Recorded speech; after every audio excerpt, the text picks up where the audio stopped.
অপরূপ TV online. ঢাকায় যে গত শুক্রবার যে ঘটনাটা ঘটছে সেজন্য আমরা দলের পক্ষ থেকে আমরা দুঃখ প্রকাশ করছি এবং আমাদের দলের পক্ষ থেকে আমরা অলরেডি যারা খারাপ কাজের সাথে জড়িত তাদেরকে সাংগঠনিকভাবে ব্যবস্থার পাশাপাশি প্রশাসনিক ব্যবস্থা নেওয়ার জন্য নির্দেশ দেওয়া হয়েছে এবং এই ধরনের কর্মকাণ্ডে যদি কেউ জড়িত থাকে আমাদের দল তার দায়িত্ব নেবে না। যদিও এখানে আমরা শুনতে পাচ্ছি যে বিভিন্ন রাজনৈতিক দলের একটা ষড়যন্ত্র আছে, সেখানে আমাদের দলের আসলে সরাসরি কোনো লোক জড়িত আছে কিনা তাও সন্দেহ দেখা দিয়েছে, কারণ তার নাম ঠিকানার মধ্যে অনেক সমস্যা পাওয়া যাচ্ছে। সে একসময় দেখা গেছে যে যুবদল করতো, আবার দেখা যাচ্ছে যে সে যুবলীগ করতো। বিভিন্ন ধরনের সমস্যার কারণে জিনিসটা অনেকটা জটিল হয়ে গেছে। তারপরেও যারা আইনের বিরুদ্ধে কাজ করবে, সমাজের বিরুদ্ধে কাজ করবে, আমাদের দল তাদের বিরুদ্ধে অবস্থান নেবে। এটা আমাদের দলের ভারপ্রাপ্ত চেয়ারম্যান দেশনায়ক তারেক রহমান এবং আমাদের বিএনপির হাইকমান্ড সবসময় প্রস্তুত। কোনো অন্যায়কে কোনো ধরনের প্রশ্রয় দেওয়া হবে না। অন্যায়কারী যে হোক তাকে দল থেকে তো বহিষ্কার করা হবেই, তাদেরকে গ্রেপ্তার করে আইনের আওতায় এনে শাস্তির ব্যবস্থা করা হবে। এটা হচ্ছে আমাদের দলের চূড়ান্ত সিদ্ধান্ত। কোনো খারাপ লোক বাংলাদেশ জাতীয়তাবাদী দল বিএনপিতে থাকতে পারবে না। বিএনপি 17 বছর আন্দোলন সংগ্রাম করে আজকে প্রত্যেকটা নেতাকর্মী আজকে খাঁটি সোনায় পরিণত হয়েছে। এখানে কোনো দুষ্কৃতিকারী, কোনো খারাপ লোক আমাদের এখানে স্থান হবে না এবং আমরা কাউকে কোনো অপকর্ম করার কোনো সুযোগ দেব না। তাকে অবশ্যই আইন আমলে আনা হবে এবং গ্রেপ্তার করা হবে এবং প্রশাসনিক এবং সাংগঠনিক ব্যবস্থা নেওয়া হবে। এটা আমাদের দেশনায়ক তারেক রহমানের চূড়ান্ত সিদ্ধান্ত। আপনারা জানেন এই ধরনের তার আগের দিন আমাদের একটা যুবদলের কর্মী তাকে রক কেটে গুলি করে হত্যা করা হয়েছে। সেটাকে ফলাও প্রচার করা হয় নাই, কিন্তু এই ঘটনাটাকে ফলাও করে প্রচার করা হয়েছে। একটা ষড়যন্ত্র। আমরা যে কোনো হত্যার নিন্দা জানাই, আমরা কোনো হত্যা চাই না। আমাদের জানেন দেশনেত্রী বেগম খালেদা জিয়া বলেছে কোনো খারাপ লোক হলেও তাকে হত্যা করা যাবে না, তাকে আইন আমলে আনতে হবে, বিচার করতে হবে। এটা হচ্ছে আমাদের দলের সিদ্ধান্ত। কাউকে আইন হাতে তুলতে দেওয়া যাবে না। এটা হচ্ছে আমাদের আইনের প্রতি শ্রদ্ধাশীল থেকে কাজ করতে হবে, কোনো খারাপ কাজে যাওয়া যাবে না। এবং একটা ষড়যন্ত্র হচ্ছে বিএনপির বিরুদ্ধে। আপনারা জানেন সারা বাংলাদেশের লোক বিএনপির দিকে তাকিয়ে আছে এবং তারা জনমত জরিপ করে দেখেছে যে বাংলাদেশ জাতীয়তাবাদী দল যদি এখন ইলেকশন হয় একটা বিশাল ভোটের ব্যবধানে তারা রাষ্ট্রীয় ক্ষমতায় যাবে এবং আসন জয়লাভ করবে। সেজন্য আজকে বিভিন্ন রাজনৈতিক দল একজোট হয়ে বিএনপির বিরুদ্ধে ষড়যন্ত্র করছে। এটা দেশি আন্তর্জাতিক একটা চক্রান্ত চলছে যাতে করে বিএনপিকে মিডিয়া ট্রায়ালের মাধ্যমে একটা ষড়যন্ত্র করে জনপ্রিয়তা কমানো যায়। কিন্তু আপনাদের কাছে এই কথা আমরা বলতে চাই, বাংলাদেশের জনগণ বিএনপিকে কখনো ভুলবে না।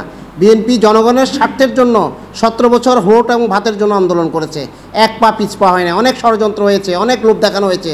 আমাদের কোনো নেতা বিক্রি হয় নাই এবং আমাদের কোনো কর্মী বিক্রি হয় নাই এবং কেউ দল ত্যাগও করে নাই। এই দল অত্যন্ত শক্তিশালী। শহীদ রাষ্ট্রপতি জিয়াউর রহমানের আদর্শ উদ্বুদ্ধ হয়ে, বেগম খালেদা জিয়ার আদর্শ উদ্বুদ্ধ হয়ে এবং তারেক রহমানের নির্দেশে একটি ফ্যাসি বিরোধী আন্দোলন করে ঐক্যবদ্ধ আছে এবং আগামী দিনে ঐক্যবদ্ধ থাকবে। জনগণ এবং দেশের জন্য এই দল কাজ করবে, এটা আমাদের সিদ্ধান্ত। জনগণের জন্য আমরা চিন্তা করি, বাংলাদেশে কীভাবে উন্নয়ন করা যায় এটা আমরা চিন্তা করি। বাংলাদেশের বাইরে আমাদের কোনো বন্ধু নাই, বন্ধু আছে, আমাদের কোনো প্রভু নাই। আমরা বাংলাদেশের বাইরে আমাদের সকল রাষ্ট্রের সাথে আমাদের একটা বন্ধুত্বপূর্ণ আচরণ থাকবে, কিন্তু আমরা কেউ প্রভু হওয়ার সে সুযোগ আমরা দেব না। এটা আমাদের দলের সিদ্ধান্ত। আমাদের দল কোনো অন্যায়কে প্রশ্রয় দেয় না, দিবে না এবং এটা সাংগঠনিকভাবে সিদ্ধান্ত। আপনারা আমাদের দলের প্রত্যেকটি নেতাকর্মীর জন্য আপনারা দোয়া করবেন যাতে দল ঐক্যবদ্ধ থেকে এদেশের মানুষের সেবা করতে পারে, মানুষের পাশে থাকতে পারে, দেশের উন্নয়ন করতে পারে।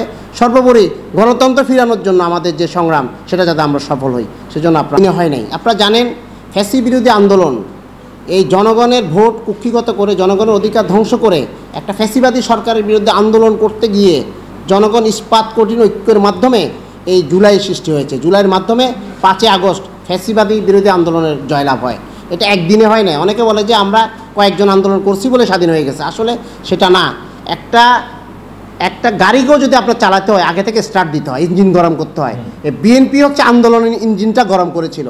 সে গরম ইঞ্জিন পাওয়ার কারণেই ছাত্র জনতা ঐক্যবদ্ধ আন্দোলন করে এই ফ্যাসিবাদ বিরোধী আন্দোলনে জয়লাভ করেছে। যদি বিএনপি আন্দোলন করে একটা ক্ষেত্র তৈরি না করতো তাহলে কিন্তু এই জিনিসটা করতে পারতো না। এবং দেশনায়ক তারেক রহমানের নির্দেশে আমাদের বিএনপি, ছাত্রদল, যুবদল, মহিলা দল, স্বেচ্ছাসেবক দল প্রতিটি অঙ্গ সংগঠন এই জুলাই আন্দোলনের মধ্যে শরিক হয়েছে। যার কারণে আপনারা জানেন চট্টগ্রামে প্রথম শহীদ হয়েছে আমাদের ছাত্রদলের ওয়াসিম, চট্টগ্রাম কলেজের যুগ্ম আহ্বায়ক ছাত্রদলের, উনি প্রথম শহীদ হয়েছে চট্টগ্রামে এবং বাংলাদেশের দ্বিতীয় শহীদ আবু সাইদের পরে। এরকম আমাদের 440 থেকে 50 জন আমাদের দলের নেতাকর্মী শহীদ হয়েছে আন্দোলনে। তাহলে আমাদের দলের কি ভূমিকা ছিল এটা আপনারা ভালোই বুঝতে পারছেন। এবং যারা এই ধরনের কথা বলছেন, বিএনপির বিরুদ্ধে অপপ্রচার করছেন এবং এই জুলাই বিপ্লবকে নিজেদের পকেটে নেওয়ার চেষ্টা করতেছেন, তাদের সংগঠনের কতজন মারা গেছে তাদের তালিকাটা একটু দিতে বলেন। আমরা তো 430 জনের তালিকা আমরা দিয়েছি অলরেডি, যারা আমাদের পত্রিকার মাধ্যমে এবং তদন্ত কমিটির মাধ্যমে এটা পেয়েছেন। ওনাদের সংগঠনের বিভিন্ন সংগঠন যারা সমালোচনা করেন, যারা জুলাই বিপ্লবের নেতৃত্বের কথা বলেন, তাদের সংগঠনের কতজন কর্মী মারা গেছে তাদের লিস্টটা একটু জমা দিতে বলেন। আমরা তো আমাদের লিস্ট জনগণের কাছে, দেশবাসীর কাছে আন্তর্জাতিকভাবে জমা দিয়েছি, তাদের কয়টা লোক মারা গেছে জমা দিতে বলেন। আমরা কথায় বিশ্বাসী না, আমাদের দল কাজে বিশ্বাসী এবং আমাদের প্রত্যেকটি নেতাকর্মী এই জুলাই বিপ্লবে অংশগ্রহণ করেছে। প্রত্যেকটি দলের, বিএনপি, যুবদল, ছাত্রদল, স্বেচ্ছাসেবক দল, মহিলা দল, কৃষক দল, তাঁতি দল, প্রত্যেকটি নেতাকর্মী তাদের পরিবারের সদস্যরা পর্যন্ত এই সংগ্রামে অংশগ্রহণ করেছে, যার প্রমাণ ফুটেজ আপনারা পাবেন। সেই জন্য আমরা এই বিপ্লবকে, আমরা কোনো বিপ্লবকে আমরা নিজের একক কর্তৃত্ব আমরা দাবি করি না। আমাদের তারেক রহমান সাহেব নির্দেশ দিয়েছেন এবং প্রত্যেকটি নেতাকর্মী কাজ করেছেন, কিন্তু আমরা আমাদের কৃতিত্ব দাবি করি না। আমরা বলতে চাই ছাত্র জনতা, কৃষক, মেহনতি জনতা, সকল রাজনৈতিক দল মিলে এই সংগ্রাম করেছে, যার মাধ্যমে এটা বিজয় অর্জন হয়েছে। এই কৃতিত্ব সবাই, বাংলাদেশের 18 কোটি মানুষের এই কৃতিত্ব, এটা কোনো একক ব্যক্তি বা কোনো দলের না। এটা আমরা সবসময় বিশ্বাস করি এবং আমরা চাই একটা নতুন বাংলাদেশ গড়ে গণতন্ত্র, ভোট এবং ভাতের অধিকার যাতে সঠিকভাবে প্রতিষ্ঠিত হয়। এটা আমাদের দেশনায়ক তারেক রহমান, আমাদের বিএনপি চেয়ারপারসন বেগম খালেদা জিয়া সেটাই চিন্তা করে বাংলাদেশটাকে আধুনিক সুন্দর একটা নতুন বাংলাদেশ গড়ে তোলার জন্য আমাদের কাজ চলছে। আশা করি সকল ঐক্যবদ্ধ থেকে, আজকে একটা ষড়যন্ত্র হচ্ছে, যারা এই ধরনের কর্মকাণ্ডে জড়িত হয়েছে তারা বাংলাদেশে যে গণতন্ত্রে ফিরে আসার যে একটা ভাব আসছে, এটাকে আবার ভুলুণ্ডিত করে ধ্বংস করার ষড়যন্ত্র করছে।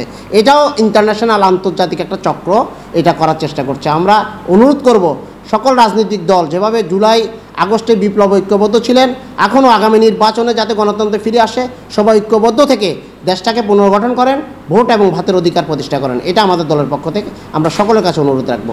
সকল